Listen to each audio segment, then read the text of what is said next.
Assalamualaikum warahmatullahi wabarakatuh. Perkenalkan, kami dari kelompok 1 yang beranggotakan saya Niswatun Hasanah dengan NIM 2205083. Perkenalkan, nama saya Putri Novia Eliza dari kelompok 1 Mikrobiologi NIM 2205089. Perkenalkan, nama saya Olivia Santika Noah Purba, NIM 2205085 dari kelompok 1.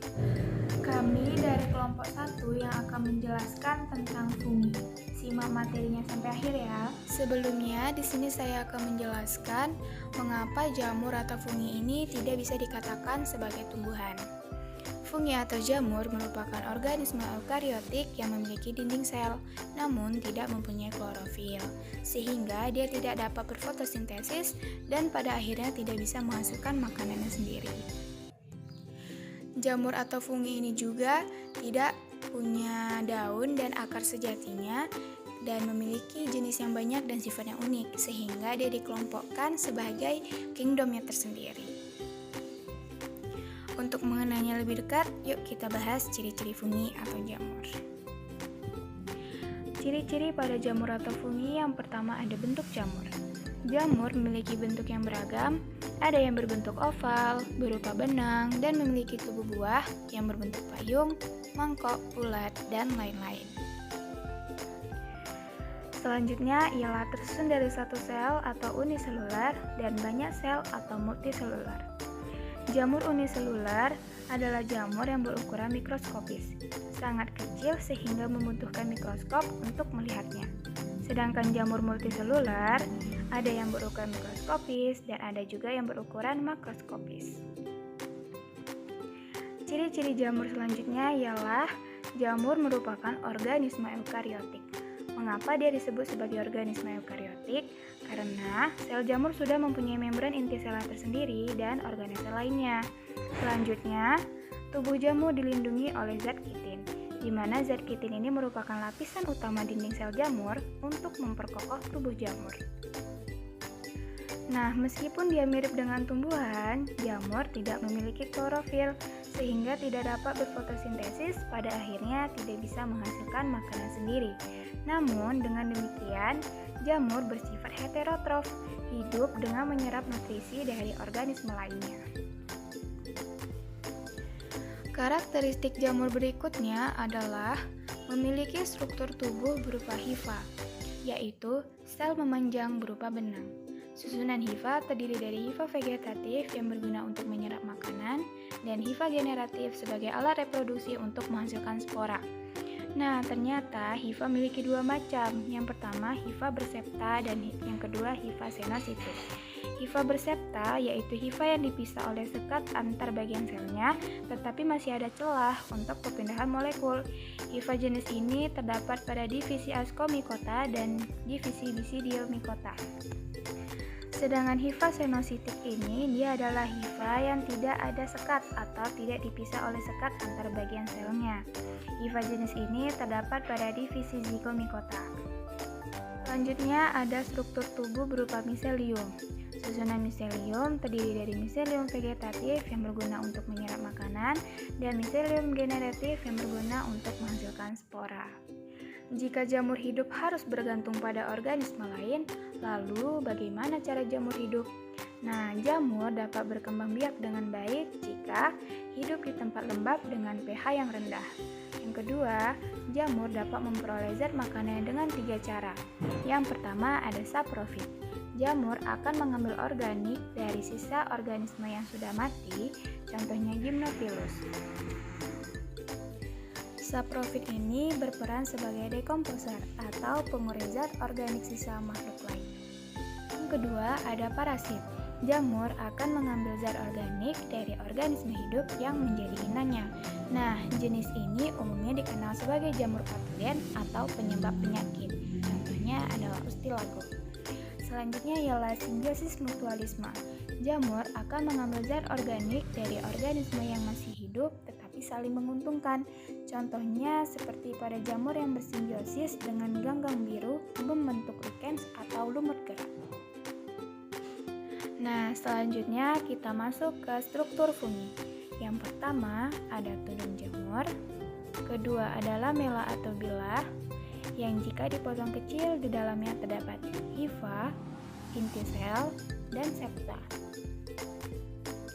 Selanjutnya, pada tubuh jamur terdapat cincin, stipa atau tangkai buah, volva atau pembungkus, dan yang terakhir adalah miselium atau kumpulan cabang hifa.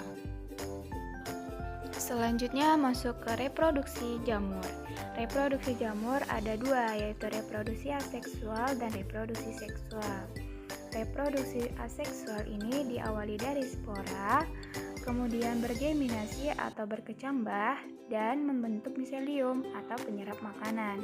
Kemudian masuk ke struktur penghasil spora dan menghasilkan pembentukan spora sebagai bibit baru.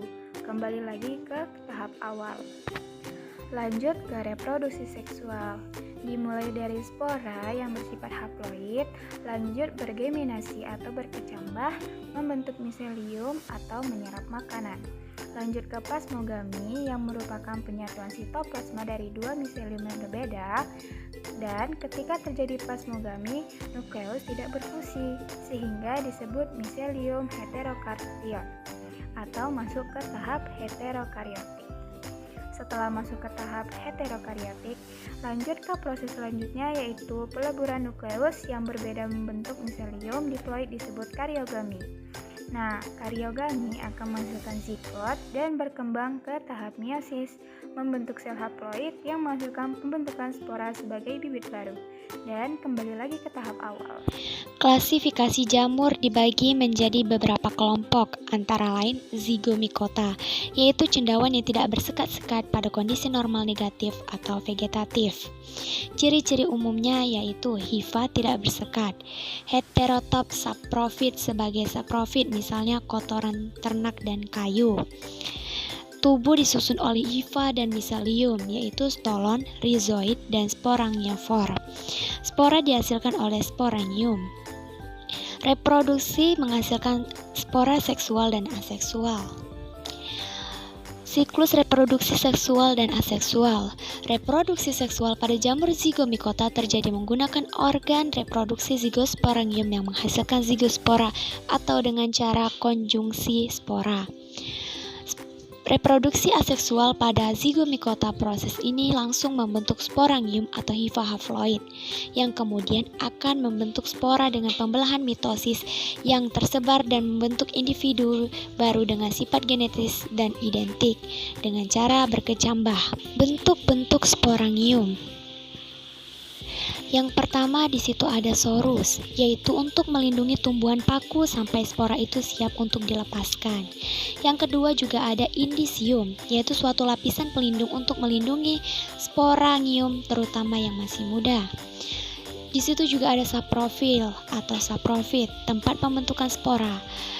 Ada juga tropofil, yaitu daun yang berfungsi melakukan fotosintesis dan tidak mengandung spora. Bentuk-bentuk rhizopus. Lihat di gambar 2. Di situ ada hipa stolon, yaitu alat penghubung spora. Ada sporangiofor, yaitu tangkai pada spora. Spora atau sporangium, yaitu kotak spora. Ada juga hifa rhizoid, yaitu berbentuk seperti akar pada spora. Dan ada juga miselium, yaitu kumpulan hifa. Manfaat dan pengaruh pada manusia. Manfaat jamur zigomikota untuk pembuatan bahan makanan seperti tempe. Contohnya jamur untuk pembuatan tempe dengan Rhizopus stolonifer. Zigomikota dapat bersimbiosis mutualisme dengan akar tanaman disebut mikoriza. Mikoriza bermanfaat untuk membantu penyerapan unsur hara dan air tanaman. Yang kedua, ascomycota, yaitu disebut sak fungi karena nama produksi spora dari bagian reproduksi seksual yang berbentuk seperti kantung yang memiliki ciri-ciri sebagai berikut. Yang pertama, hifa yang bersekat, ada yang berinti satu dan banyak. Saprofit, parasit, dan bersimbiosis dengan alga biru membentuk lichens. Reproduksi seksual dengan ascus membentuk ascocarp. Reproduksi aseksual dengan conidium. Reproduksi seksualnya dengan membentuk ascospora di dalam ascus. Reproduksi aseksualnya dengan membentuk conidium tunggal atau berantai pada ujung hifa khusus yang disebut conidiofor.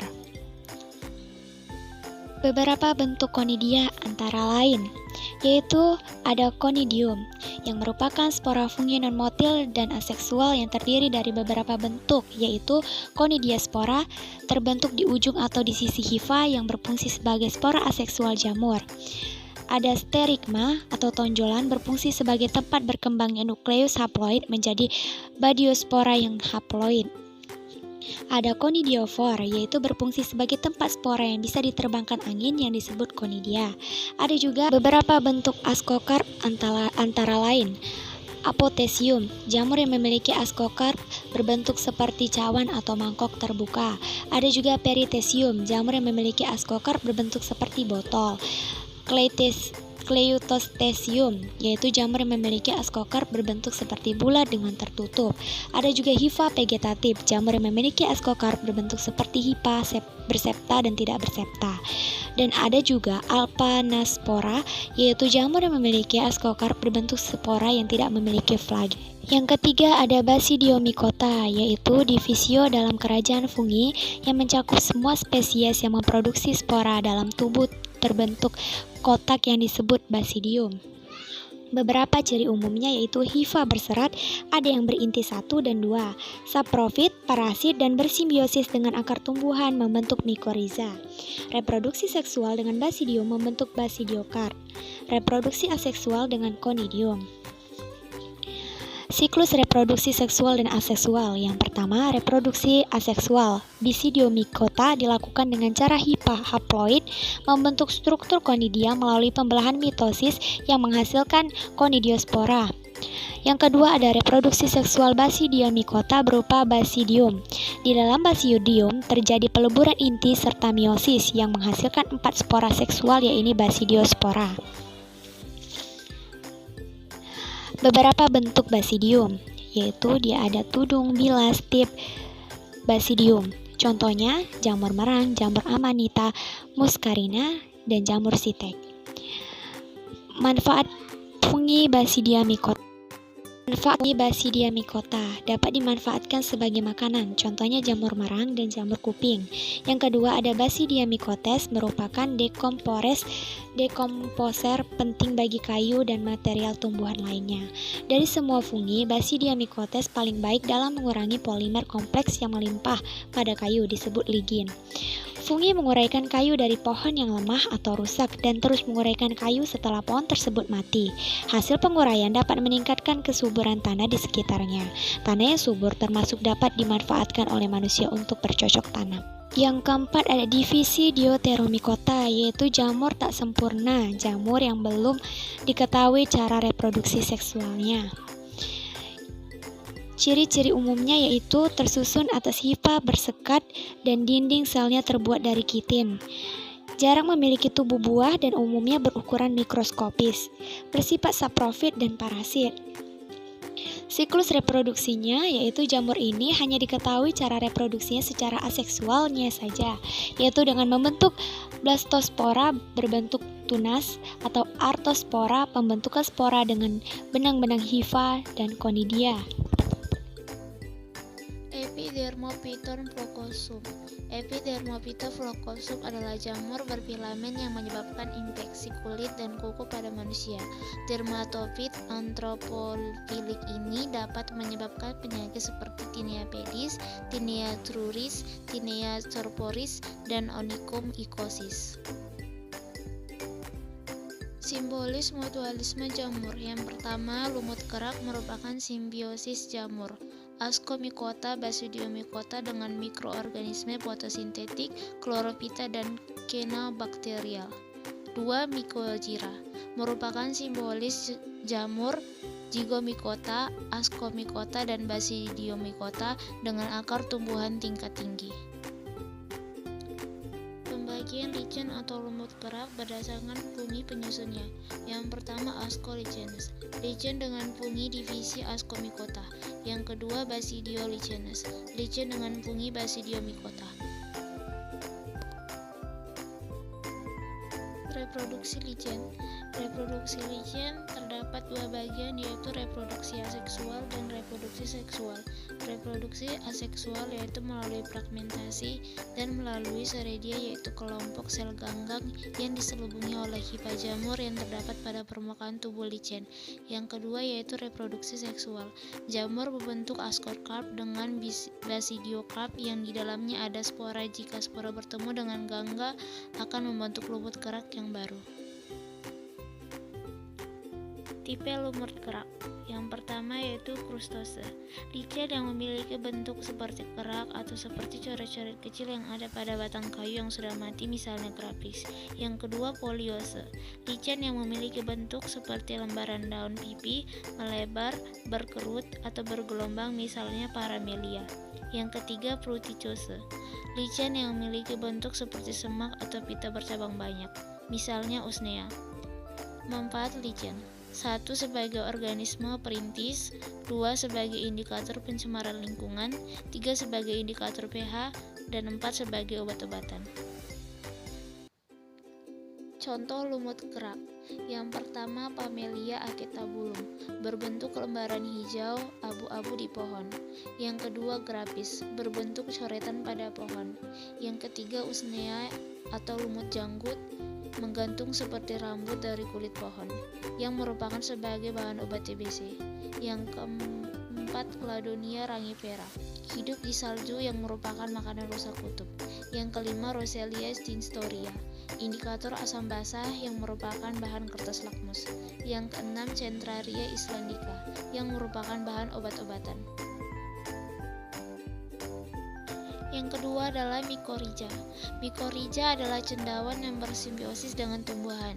Biasanya simbiosis ini terletak di sistem peranakan tumbuhan. Mycorrhiza berbentuk seperti serabut tambahan akar dengan hifa yang masuk ke dalam akar. Cara simbiosis mycorrhiza yaitu jamur dapat memperluas bidang penyerapan akar tumbuhan, menyediakan mineral untuk proses fotosintesis, sementara fungi mendapat zat organik. Pengelompokan mycorrhiza berdasarkan jangkauan infeksinya.